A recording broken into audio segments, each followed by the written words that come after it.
9th of September, Explosive Pro Wrestling proudly presents Road to Glory, where Team Allstar takes on the Blackest Hour in the very first ever RIOT Den match. This is part 1 of the countdown for Road to Glory. I watched with a lot of interest as the Blackest Hour started because I've seen a lot of parallels as in the same way Team Allstar started.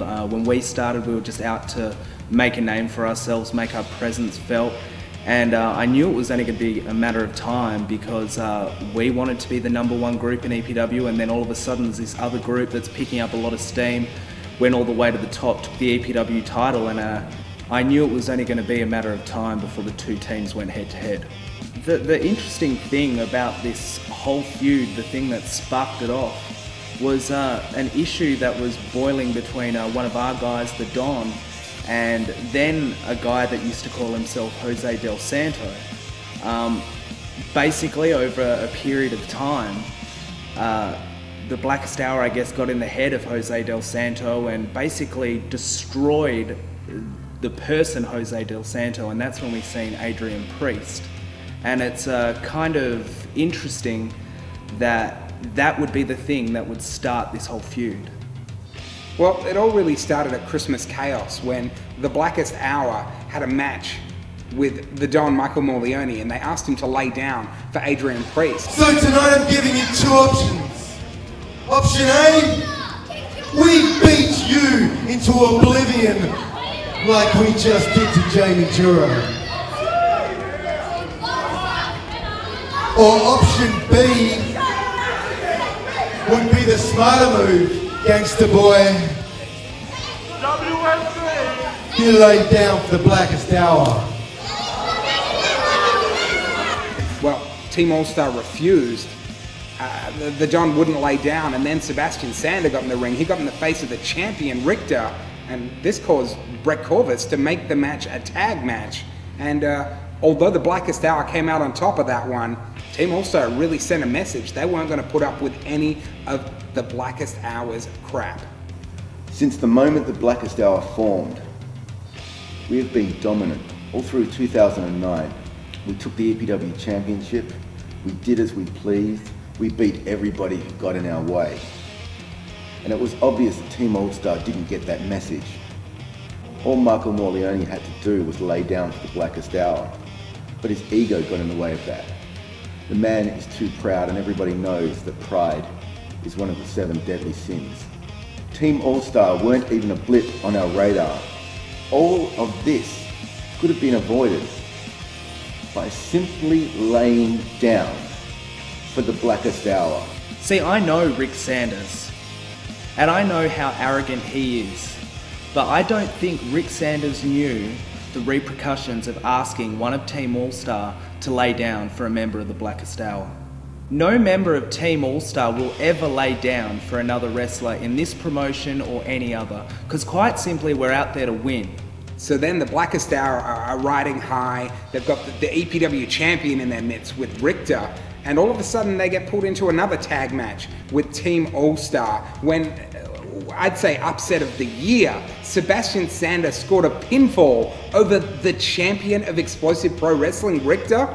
Well, needless to say, the Blackest Hour lost their minds and laid complete waste to Team Allstar.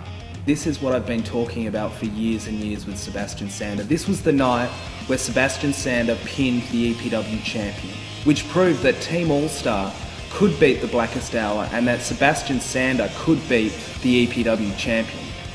When people talk about the match that happened at Rise or Fall between the Blackest Hour and Team Allstar, all they talk about is Sebastian Sander pinning the EPW champion. Well, that was a fluke. A lucky win.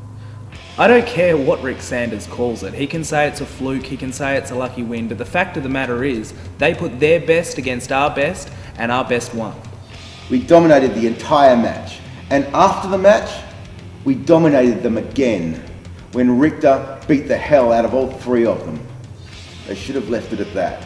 They should have gone home with their lucky win, with their fluke victory, and celebrated. So the Blackest Hour think it's over. They've still got the EPW champion, they've laid out Team Allstar, and they're moving on and looking forward. But then Richter has a big title defense against Jamie Dura, and who should rear his head but Sebastian Sander and Team Allstar. Sebastian Sander brings a chair in the ring and takes out Richter and, well, cost him the championship. Jamie Dura scored the pinfall and became the new EPW champion.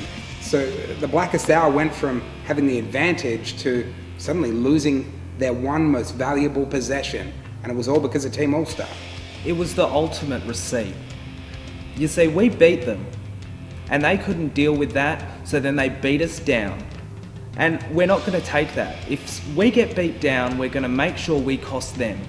And what we did was we went in there, swung a chair, knocked Richter out, and he lost the title. And that's on them, not us. The Blackest Hour was formed the night Richter won the EPW Championship. We protected that EPW Championship. It was our prize possession. At Gold Rush, Jamie Dura was beaten in the EPW Championship match against Richter. We had another title defense in the bag until Sebastian Sander and Team Allstar stuck their nose where it didn't belong. They had no business, they had no right being out there at all. But it was Sebastian Sander that wielded the chair that brought down Richter's championship reign. And with that swing of the chair, they signed their own death warrant. So this led to Evolution, where there was a big 6-man tag team matchup. It was the Blackest Hour and Team Allstar, and the Blackest Hour came out with all guns firing, wanting revenge for what had happened, costing them their championship. The Blackest Hour absolutely used the numbers game to their advantage, and they put Team Allstar down. At Evolution, it was all about retribution for the Blackest Hour. And we got our retribution. We destroyed Team Allstar. Team Allstar want to complain, say it was a numbers game. Well, we play the numbers game, that's what we do.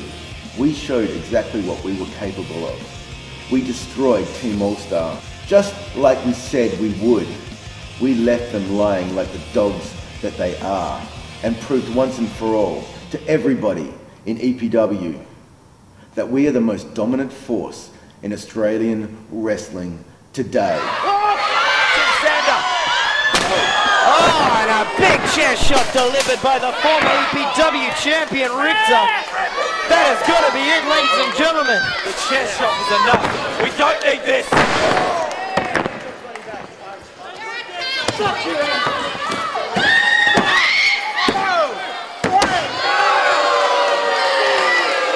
The Blackest Hour prevail yet again.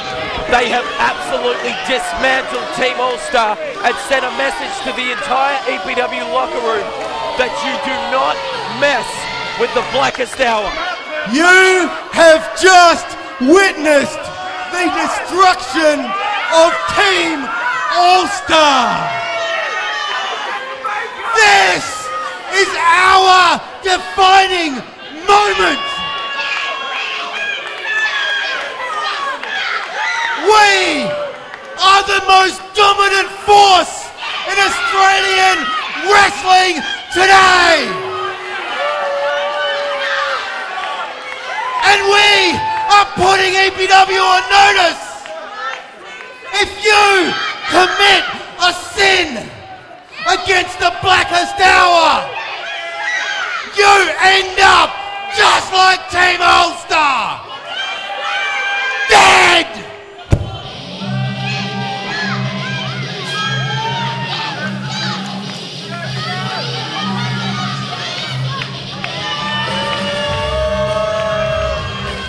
Look, it happens. We got beat.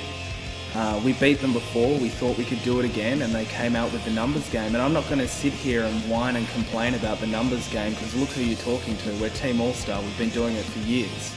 So, and that's when my phone rang, and I couldn't sit on the sidelines anymore.